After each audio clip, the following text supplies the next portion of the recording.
everyone. As you know that we did our some parts of grammar, like we did sankhya, mean to say noun. Then we also did a ling, we mean to say gender, and then karak, factor case. And after that we also have done sarvanam, right, pronoun. बच्चों, हमने इतने parts इसके कर लिए थे Hindi grammar के, जो कि हमारी सीरीज़ चल रही है सीटेट की लास्ट टाइम रिवीजन, ठीक है। और ये जो वीडियो है बच्चों, ये मुझे ऐसा लगता है कि जब हमारे एग्ज़ाम होते हैं तो लास्ट टाइम में हमें इसकी एक क्विक रिवीजन करने का हम एक बहुत अच्छा साधन इस चीज़ को कह सकते हैं, ठीक है। Now we are starting from विशेषण, we also can say adjective, what we call it adjective, okay. अपने हिंदी की लिसनिंग भी इम्प्रूव इससे कर सकते हैं। मिंटू से मैं ऐसा नहीं कह रही हूँ कि हिंदी मतलब पढ़ा रहे हो तो हिंदी से मतलब हिंदी की लिसनिंग इम्प्रूव, मिंटू से कि कई बार ऐसा होता है कि हमारा सिलेबस जो है वो हमें हो चुका होता है, बट एक क्विक रिवीजन हमें यहाँ से लेनी होती है, then it will be help for you.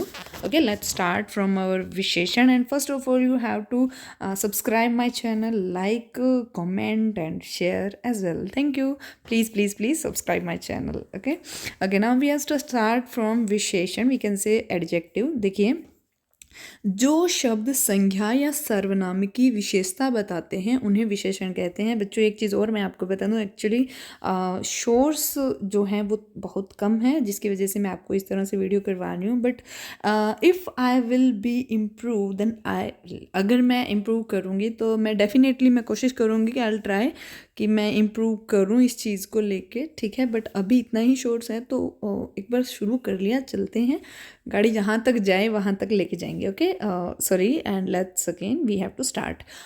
विशेषण, जो शब्द संज्ञा या सर्वनाम की विशेषता बताते हैं, जो शब्द संज्ञा या सर्वनाम मीन टू से नाउन और प्रोनाउन की जो मतलब उनकी विशेषता बताते हैं उन्हें विशेषण कहते हैं। विशेषण जिसकी विशेषता बताता है उसे विशेष्य कहते हैं, और विशेषण जिसकी विशेषता बताता है उसे विशेष्य कहते हैं। विशेषणों की विशेषता बताने वाले शब्द प्रविशेषण कहलाते हैं। देखिए, यहाँ पर आपके सामने है राम। राम क्या है? विशेष्य है यहाँ पर, ठीक है। बहुत यहाँ पर क्या है? प्रविशेषण। तेज यहाँ पर विशेषण है, दौड़ता है विशेषण, ठीक है। मिंटू से जहाँ हमने कहा कि संज्ञा और सर्वनाम, जैसे कि राम जो है वो तेज दौड़ता है ना, तो राम यहाँ पर वैसे तो नाउन और प्रोनाउन का काम कर रहा है, नाउन का काम कर रहा है, ठीक है। उसी को यहाँ पर क्या कहा है? विशेष्य भी कहा है, ठीक है। उसके बाद ये कह रहा है बहुत, यहाँ पर क्या है? मतलब अब वो तेज दौड़ता है, वो कितना तेज दौड़ता है, दैट इज कॉल्ड प्रविशेषण, ठीक है। बात यहाँ तक क्लियर है? आगे देखिए, दिए गए उदाहरण में राम संज्ञा शब्द है जिसकी विशेषता तेज दौड़ने से है, अतः यहाँ तेज विशेषण है। विशेषण तेज राम की विशेषता बता रहा है, विशेषण तेज जो है वो राम की विशेषता बता रहा है, अतः राम विशेष्य है। तेज विशेषण की विशेषता है, बहुत यहाँ क्या है? प्रविशेषण है। मतलब जो मैंने आपको क्लियर करवाया वही सेम चीज़ यहाँ लिख रखी है, ठीक है। बात आगे है विशेषण के भेद। विशेषण के 4 भेद माने जाते हैं। गुणवाचक विशेषण, देन है हमारे पास परिमाणवाचक, संख्यावाचक और सार्वनामिक विशेषण, ठीक है। बात चलिए, लेट्स स्टार्ट फ्रॉम गुणवाचक। जिन शब्दों द्वारा संज्ञा के गुण अथवा दोष का बोध होता है, जिन शब्दों के द्वारा संज्ञा के गुण अथवा दोष का बोध होता है उन्हें गुणवाचक का विशेषण कहते हैं। जैसे कि अब मैंने कहा कि बड़ा लड़का, तो वो बड़ा क्या है? उसकी विशेषता है। मैंने कहा सफ़ेद पर्दा, तो सफ़ेद क्या है? वो उसकी मतलब क्या है? विशेषता है, ठीक है। फिर हमने कहा कि मान लीजिए हमने कहा but we can say like बड़ी कार, ठीक है। तो वो जो बड़ा वर्ड यहाँ पर यूज़ हुआ है दैट इज़ कॉल्ड गुणवाचक विशेषण, ठीक है। शूरवीर, कायर, बलवान, नया, पुराना, शहरी, मैदानी, सुंदर, लंबा, ऊंचा, मासिक, प्रातःकालीन, स्वस्थ, रोगी, लाल, हरा, पीला आदि, ये सब क्या है? आपके गुणवाचक विशेषण में इंक्लूड होते हैं। नेक्स्ट है आपके पास परिमाणवाचक। परिमाणवाचक की अगर हम बात करेंगे तो यहाँ पर कह रहे हैं कि जिन जिन विशेषण शब्दों द्वारा संज्ञा की मात्रा नाप तोल का बोध होता है उन्हें परिमाणवाचक संज्ञा कहते हैं। परिमाणवाचक यहाँ पर दो प्रकार के बताए हुए हैं।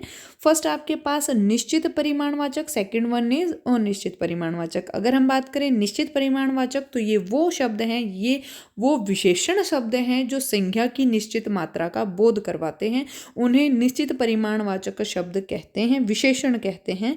जैसे 1 लीटर दूध, 10 मीटर कपड़ा, 1 किलो आलू। अनिश्चित यानी कि कहने का मतलब निश्चित और अनिश्चित में सिर्फ इतना सा डिफरेंस है कि आपको एक तो एग्जैक्ट उसका पता है कि वो चीज़ कितनी है, ठीक है। लाइक हमने कहा कि अब कपड़ा है तो वो कितना है, 2 मीटर है, 10 मीटर है, ठीक है।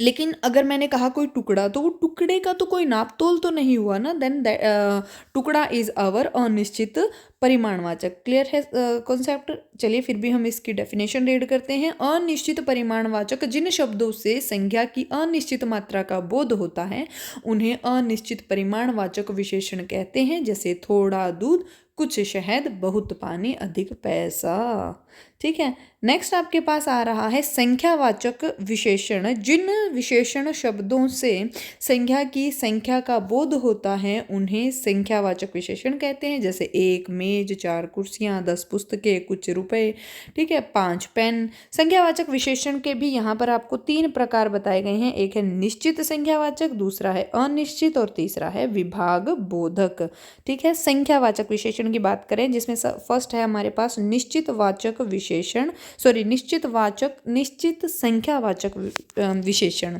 जिन विशेषण शब्दों से निश्चित संख्या का बोध होता है उन्हें निश्चय संख्यावाचक विशेषण कहते हैं। जैसे 1 2 3, पहला दूसरा तीसरा, यह शायद वो है फर्स्ट सेकंड थर्ड, है ना, दोनों तीनों चारों पांचों इत्यादि, ठीक है। अनिश्चित संख्यावाचक विशेषण। जिन विशेषण शब्दों से अनिश्चित संख्या का बोध होता है उन्हें अनिश्चित संख्यावाचक विशेषण कहते हैं। थोड़े आदमी, कुछ रुपए, ठीक है।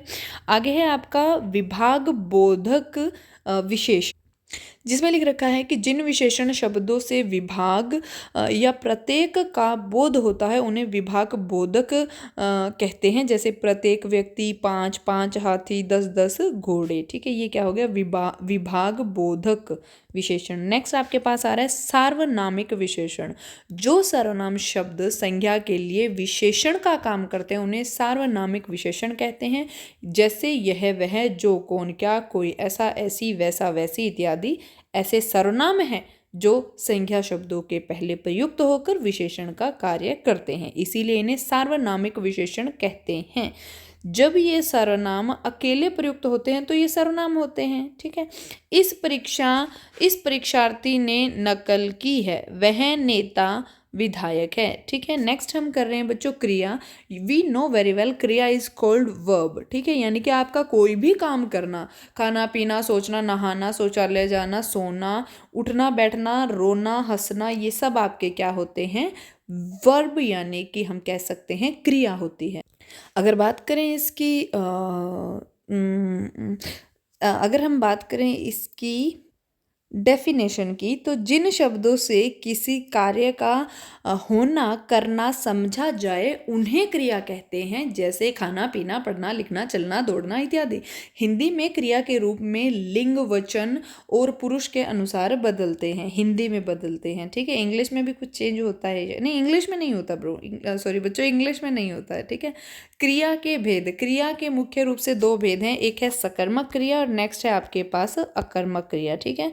मोस्ट इंपॉर्टेंट चीज़ है आपके सीटेट एग्जाम के लिए अगर हम बात करेंगे, ठीक है। सकर्मक क्रिया जिन क्रियाओं के कार्य का फल कर्ता को छोड़कर क्रम पर पड़ता है उन्हें सकर्मक क्रिया कहते हैं। जैसे अध्यापक ने लड़के को पीटा, इस वाक्य में अध्यापक करता है लेकिन पीटने के कार्य का फल लड़के पर पड़ा है तो वहां पर क्या है, अतः इस वाक्य में सकर्मक क्रिया है। फिर से इसको ध्यान से रीड करेंगे। ये कह रहा है कि सकर्मक क्रिया जिन क्रियाओं के कार्य का फल कर्ता को छोड़कर, यानी कि जो कर रहा है, मारने वाला कौन है, टीचर है, उस पर तो कोई असर ही नहीं पड़ा ना, वो तो उसको जब सजा मिलेगी उसके ऊपर तो बाद में असर पड़ना है। बट अभी क्या है, कर्ता को छोड़कर, मतलब जो करने वाला है उस पे नहीं पड़ता बल्कि जिसके साथ वो काम हुआ है उस पर वो असर पड़ता है, दैट इज कॉल्ड सकर्मक क्रिया, ठीक है। नेक्स्ट आपके पास आ रही है अकर्मक क्रिया। तो जिन क्रियाओं के कार्य कफल कर्ता में ही रहता है उन्हें अकर्मक क्रिया कहते हैं। जैसे कि अब मैं पढ़ा रही हूँ, तो यहाँ पर असर जो है मैं ये कह सकती हूँ कि मुझे भी बहुत कुछ सीखने को मिला, दैट इज कॉल्ड अकर्मक क्रिया। बट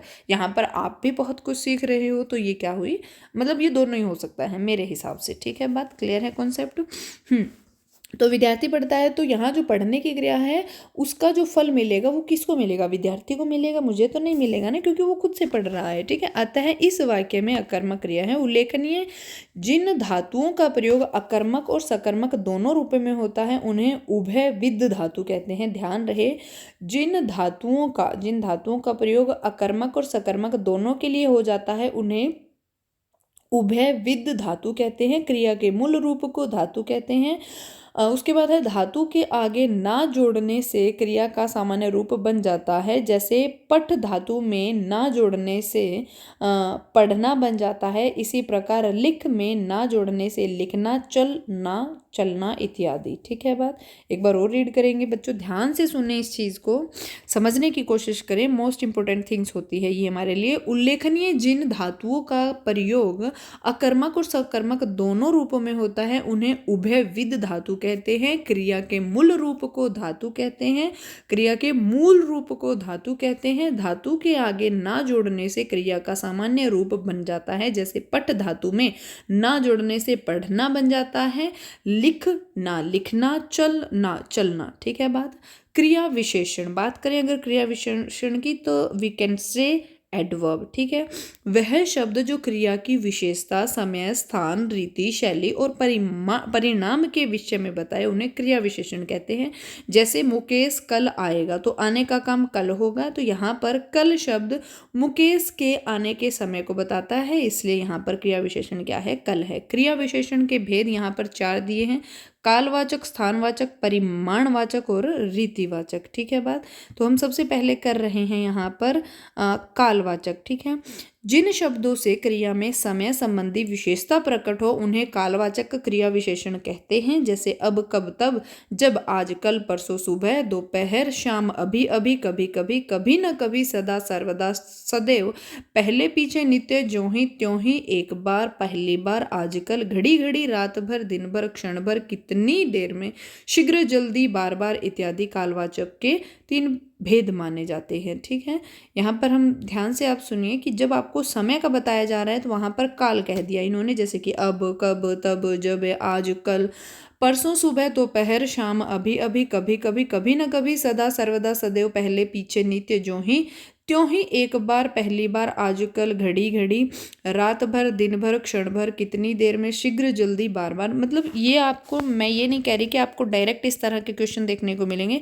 यहाँ हो सकता है कि कई बार हमें कोई पोएम दे दी जाती है या फिर हमें कोई गद्यांश पद्यांश दे दिया जाता है, उसके बाद एक वर्ड उठा के कहेगा कि ये बताइए इसमें क्या है, और ऑप्शन में हमें कहीं ना कहीं कालवाचक मिल जाएगा। बात कर रहे हैं स्थानवाचक की, तो जिन शब्दों से क्रिया में स्थान संबंधी विशेषता प्रकट हो उन्हें स्थानवाचक क्रिया विशेषण कहते हैं। जैसे यहाँ, वहाँ, जहाँ, तहाँ, कहाँ, वहीं, कहीं, हर जगह, सर्वत्र, बाहर, भीतर, आगे, पीछे, ऊपर, नीचे, कहीं कहीं, अन्यत्र। यहाँ पर स्थान की बात हो रही है कि कोई चीज़ है वो यहाँ है, वहाँ है, कहाँ है, वहीं कहीं पड़ी होगी, हर जगह, सर्वत्र, बाहर, भीतर, आगे, पीछे, ऊपर, नीचे, कहीं कहीं, अन्यत्र। ठीक है, बात करें परिमाणवाचक की, तो जिन शब्दों से क्रिया का परिणाम यानी कि नापतोल संबंधी विशेषता प्रकट होती है उन्हें परिमाणवाचक क्रिया विशेषण कहते हैं। जैसे इतना, उतना, कितना, जितना, थोड़ा थोड़ा, बारी बारी, क्रमशः, कम, अधिक, ज्यादा, पर्याप्त, काफी, केवल, जरा, बस, लगभग, कुछ, बिल्कुल, कहाँ तक, जहाँ तक, पूर्णतया इत्यादि। इट इज कॉल्ड परिमाणवाचक, यानी कि जहाँ तक संभव हो सकेगा, I'll give my best। ठीक है, इन आवर एग्जाम। रीतिवाचक, जिन शब्दों से क्रिया की रीति संबंधी विशेषता प्रकट होती है उन्हें रीतिवाचक क्रिया विशेषण कहते हैं। रीतिवाचक क्रिया विशेषणों की संख्या बहुत बड़ी है। जिन क्रिया विशेषणों का समावेश दूसरे वर्गों में नहीं हो सकता उनकी गणना इसी में की जाती है। यहाँ ये कह रहा है कि जिन शब्दों से क्रिया यानी कि वर्ब की रीति संबंधी विशेषता प्रकट होती है उन्हें रीतिवाचक क्रिया विशेषण कहते हैं। रीतिवाचक क्रिया विशेषणों की संख्या बहुत बड़ी होती है। जिन क्रिया विशेषणों का समावेश दूसरे वर्गों में नहीं हो सकता उनकी गणना इसी में की जाती है। ठीक है, नेक्स्ट आपके पास आ रहा है शब्द भेद, शब्द भेद की अगर हम बात करें, हमारा वो टॉपिक कवर हो चुका है। Now we are starting from शब्द भेद। प्रयोग के आधार पर शब्दों की भिन्न भिन्न जातियां होती हैं जिन्हें शब्द भेद कहा जाता है। शब्द भेद को मुख्यतः दो वर्गों, स्रोत व रचना के आधार पर विभक्त किया जा सकता है। स्रोत के आधार पर पुर्तगाली, अरबी, फारसी, अंग्रेजी आदि आगत विदेशी भाषा के शब्दों के अतिरिक्त अन्य शब्द जो हिंदी भाषा में प्रचलित हैं उन्हें स्रोत के आधार पर निम्न प्रकार में बांटा गया है। ठीक है, मोस्ट इंपॉर्टेंट थिंग है बच्चों, you have to listen it carefully. ठीक है, तत्सम, तद्भव और अधृत तत्सम, अधृ तत्सम शब्द। ठीक है, तत्सम शब्द, जो शब्द संस्कृत भाषा से हिंदी में आए हैं उन्हें ज्यों के त्यों प्रयुक्त किया जाए वो तत्सम कहलाते हैं। ठीक है, राजा, पुष्प, कवि, आज्ञा, अग्नि, वायु, वत्स, भ्राता इत्यादि। तद्भव की अगर हम बात करें तो वे शब्द जो संस्कृत से उत्पन्न या विकसित हुए हैं और परिवर्तित रूप में हिंदी में प्रयुक्त हुए हैं तद्भव शब्द कहलाते हैं। ठीक है, आए तो संस्कृत से हैं लेकिन उनका जो रूप है वो परिवर्तित कर गया, हिंदी में प्रयुक्त हो गए हैं, उन्हें हम क्या कहते हैं, तद्भव। ठीक है, जैसे मोर, चार, बच्चा, फूल इत्यादि। आगे आ रहा है अधृत तत्सम।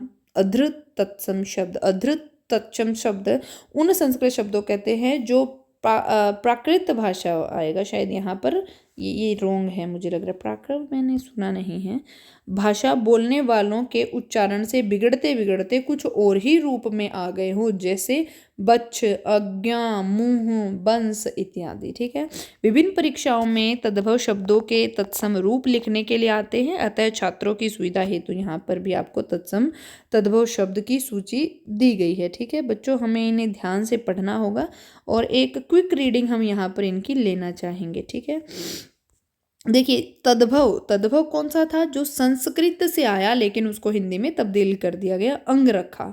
ठीक है, तत्सम जो एज इट इज रहता है, अंग रक्षक। तद्भव अढ़ाई और तत्सम है अधृत तृतीय। ठीक है, अंगीठी, अग्निनिष्ठा, अग्नि निष्ठिका। ठीक है, इनको हम इस तरह से पढ़ेंगे ना, इसी तरह से जाएंगे। ठीक है, लेटिट्यूड, हाँ लेटिट्यूड में चलेंगे। अंगीठी, अग्निनिष्ठिका, अद्रक, आद्रक, अंगूरी, अंगुली, अधूरा, अध्रपूरक। कुछ वर्ड्स तो एटलीस्ट हमें याद रहेंगे ना। अंगूठा जो तद्भव है और संस्कृत में इसे अंगुष्ठ कहा जाता है, और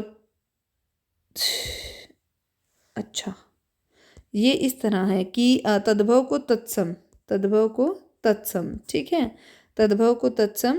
अंग रखा, अंगरक्षक, अंगीठी, अग्निनिष्ठिका, अंगूरी, अंगुली, अंगूठा, अंगुष्ठ, अंगुली, अंगुलीय, आँख, अक्षी, आय, अर्ची, आंवला, आमलक, इकट्ठा, एकत्र, 31, एक, त्रिशतः, त्रिशत, त्रिशत है ये, 41, एक चत्वारिशत। ठीक है, 61, एक यष्ठी, 21, एक विशंति, 51, एक पंचाशत, ईट, इसी का, ईंधन, ईंधन। ठीक है, उंगली, अंगुली, उगलना, उद्गलन, उत्साह, उत्साह। यहाँ पर बच्चों ये क्वेश्चन कुछ यूं भी आ सकते हैं कि आपको यहाँ पे 3 वर्ड्स दे दिए जाएंगे और ये पूछा जाएगा इनमें से तद्भव का सही रूप बताइए कौन सा है, तत्सम का सही रूप बताइए, तो इस तरह से क्वेश्चन आ सकते हैं। अढ़ाई, अद्र, अद्र तृतीय, अद्रक, आद्रक, अधूरा, अर्ध पूरक, अनाड़ी, अनार्य, अनि, अणि, आप, आत्मा, आयुषु, आदेश, आंसू, अश्रु, 81, एकाशीति, इतना, इयत, इतवार, आदित्यवार, इलायची, एला, इलायची, एला, इस, एतस्य, इमली, अम्लिका, ईख, इक्षु, ईर्षा, ईर्ष्या, उबटन, उद्धरण, उधरतन है शायद ये, पता नहीं, उबालना, उदालन, उलाहना, उपालभ। ठीक है, इस तरह से हमारे पास कुछ वर्ड्स थे और ये लिस्ट बहुत लंबी है बच्चों, और मैं आपको ये 1 मिनट के लिए यहाँ रोक के दे रही हूँ, आप इसको ध्यान से पढ़ लेना है। शायद मुझे इसको 2 पार्ट्स में, मैं आपको 5 सेकंड के लिए चला के छोड़ रही हूँ। ठीक है, आई विल नॉट स्पीक।